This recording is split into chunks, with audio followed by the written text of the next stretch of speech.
આજે Ahmedabad municipal corporation ખાતે Ahmedabad municipal કોર્પોરેશનના સફાઈ કર્મચારીના કામદારો માટે તેમના પ્રશ્ન રજૂ કરી શકાય તે માટે તેમના હોદ્દેદારોની નિમણૂક કરવામાં આવી હતી, જેમાં અમદાવાદ મ્યુનિસિપલ કોર્પોરેશનના સફાઈ કામદાર નોકર મંડળ દ્વારા કાર્યક્રમનું આયોજન કરવામાં આવ્યું હતું।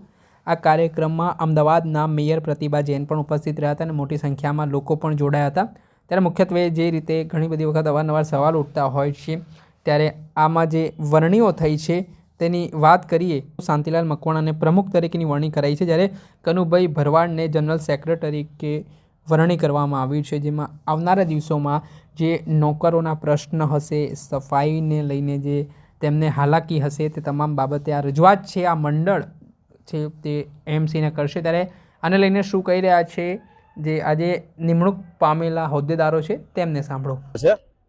અને અમદાવાદ મ્યુનિસિપલ સફાઈ કામદાર નોકર મંડળમાં હું કાર્યકારી પ્રમુખ છું। તો ભાઈ આપ અહીંયા કયા સંદર્ભમાં ભેગા થયા છો?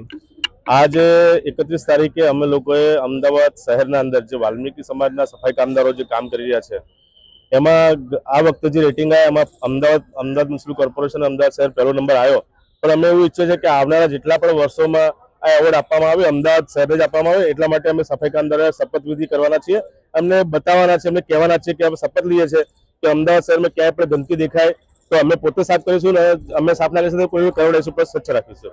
આપ ઘણીવાર સરકારી સામે આંદોલન કરતા હો છો, આજે કેમ ભેગા?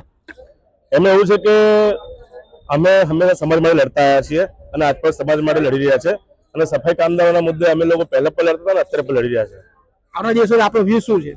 આવનારા દિવસમાં અમે લોકો અમદાવાદ શહેરના અંદર જેટલા બી અમદાવાદ મ્યુનિસિપલ કોર્પોરેશનના જે વોર્ડ છે એમાં અમે યુનિયનની એક્ટિવિટી કરીને અને સફાઈ કામદારોને સાચી દિશામાં લઈ જઈએ, સફાઈ કામદારો વ્યવસ્થિત કામ કરે અને જે કોન્ટ્રાક્ટ સિસ્ટમ છે એ બંધ થાય અને એની જગ્યાએ નવી ભરતી થાય એના માટે અમે લોકો પ્રયત્ન કરીશું।